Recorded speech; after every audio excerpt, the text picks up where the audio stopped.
I searched worship drumming tips on YouTube and I listened to the top 10 to 12 videos, and this is 7 tips that you will not hear on YouTube that you absolutely need to know to master the art of worship drumming, or just to take it to that next level, to be able to serve God and serve your congregation with more skill, gifting, and grace.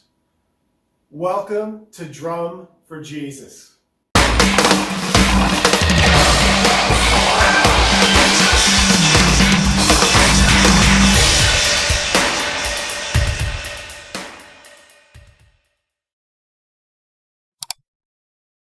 This is going to be a 7-part series. I'm going to upload 1 video a week. Please subscribe so you don't miss it. When you get the tip, I implore you to spend that next week applying it into your drumming. Hit that notification bell if you're on YouTube so you don't miss any of the videos that go up. Thank you for being here. Let's get into it.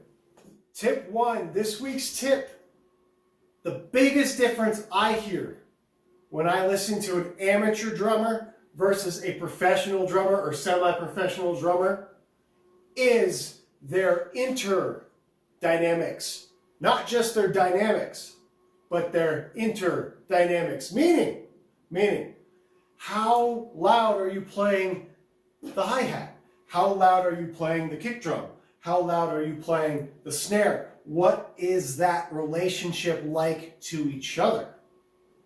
And I would say all amateur drummers get that wrong, and that's because, I think it's because, either most people are right-handed, so they overcompensate with the right hand, or because the right hand is really often keeping the subdivision of the beat, it's the most active part, it's the thing that is really most grounded in the beat.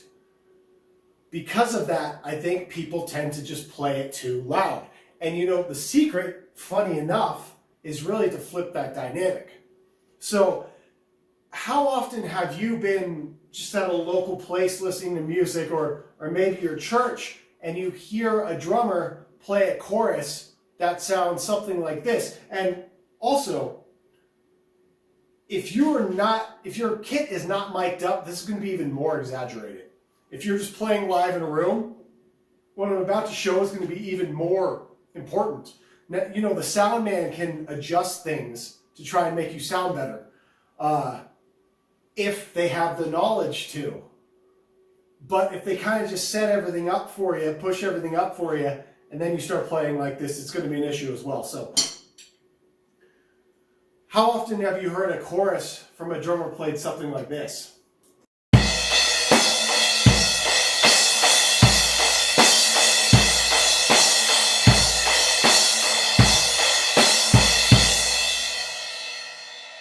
It's hard to even play like that because I've trained myself to play differently. Now, let's say you are on a chorus where you really do want to be welling on the cymbals to give it that drive.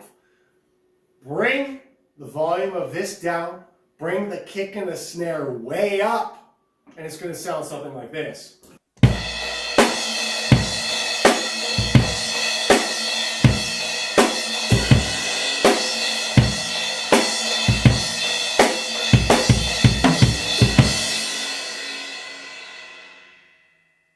That just feels better. It sounds better, especially in the room.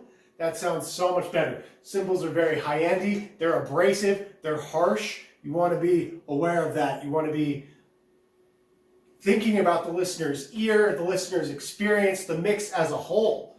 And you don't want to be overwhelming the guitars, the vocals, whatever it might be, by just smashing a crash cymbal. Now, the same thing applies to the hi-hat. Now, here's something I do want to say, especially when it comes to like the hi-hat.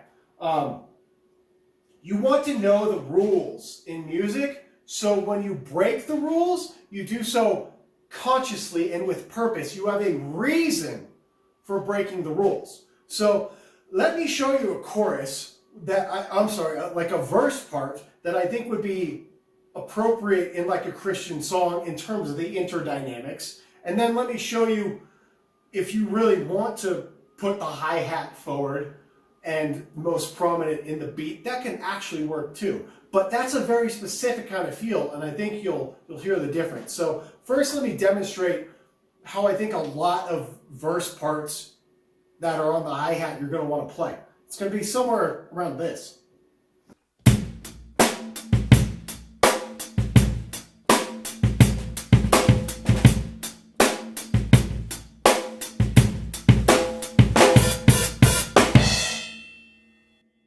Another thing just popped in my head so I don't forget it. When you're crashing the cymbals, you have a little bit more room to lay into them than when you're like riding on a cymbal, right? When you're riding on a cymbal, you really want to be conscious that you're not just crashing too hard. But even when you're wailing, you want to be conscious that you're not crashing the cymbals too hard too. Like if I'm playing like...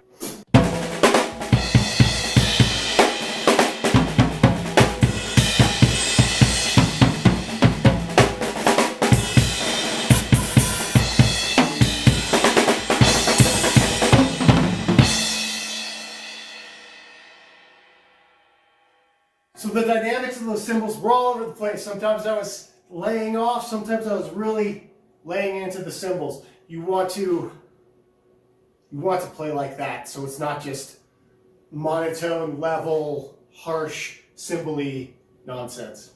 Cool?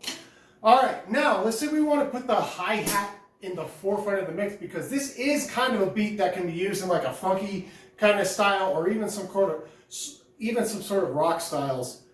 That sounds like this, like let's say this kind of beat.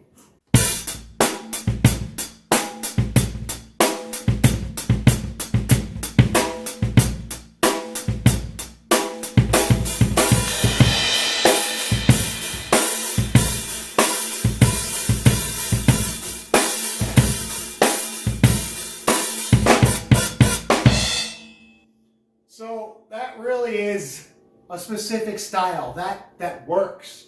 But if you're going to do that, you want to do that consciously. For a lot of the Christian stuff, it's going to be much more appropriate to bring that hi-hat at a much softer level.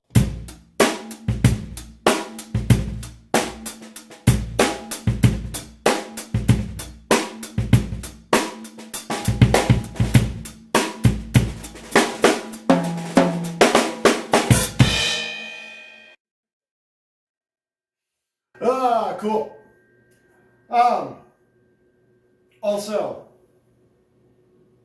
when it comes to interdynamics, this is more of just a dynamics overall thing. I notice oftentimes many drummers can be too timid, especially if they're newer. Listen to me play this verse part very timidly, and everything's going to be quiet. I'm going to play everything very quiet, and take a listen to how that sounds.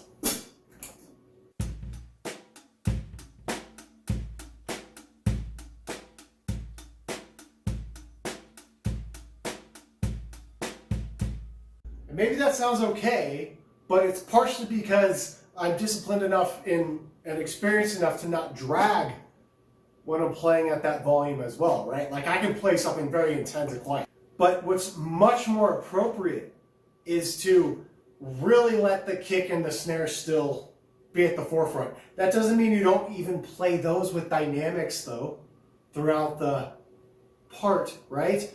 And then make sure the hi-hats are more to the back.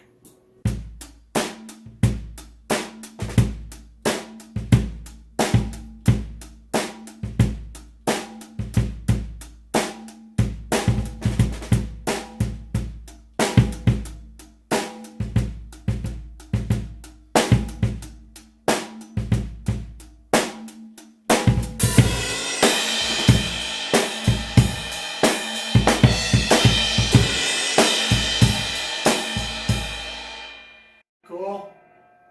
So I hope you can hear. I'm not sure how well it's going to pick up. I was playing with the dynamics of the kick. I was sometimes punching the kick a little bit harder, sometimes holding back a little bit more. I was playing with the dynamics on the snare.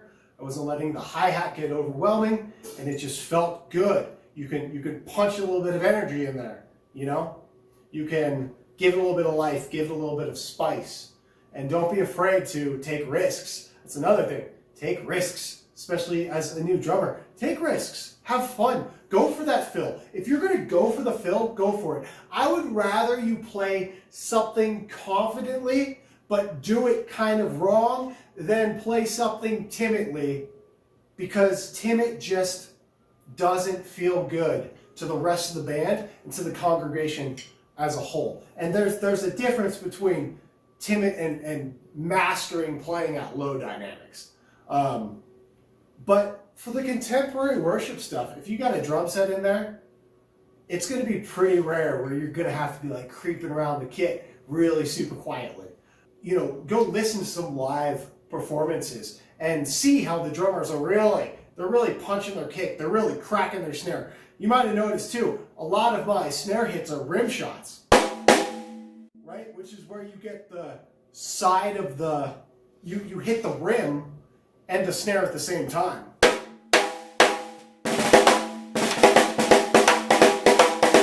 That takes some practice to master. I've been doing this for years, so I can consistently, you know, I'm not like that kind of thing. I can consistently.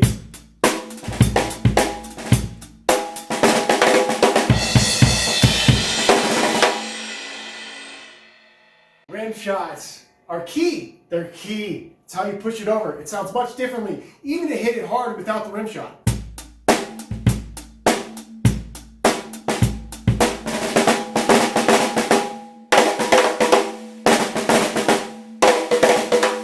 Can you hear the difference?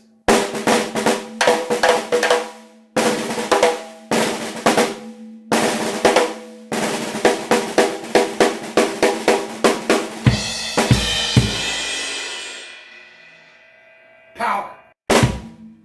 This has been fun. Thank you all for tuning in. I hope you gleaned something from this. Please leave a comment below if anything was confusing. If I can respond to it in a comment, I will. If I have to make a video, I absolutely will make a video for you. I'll be happy to do that, God willing. Thank you for tuning in, and remember, always drum for Jesus.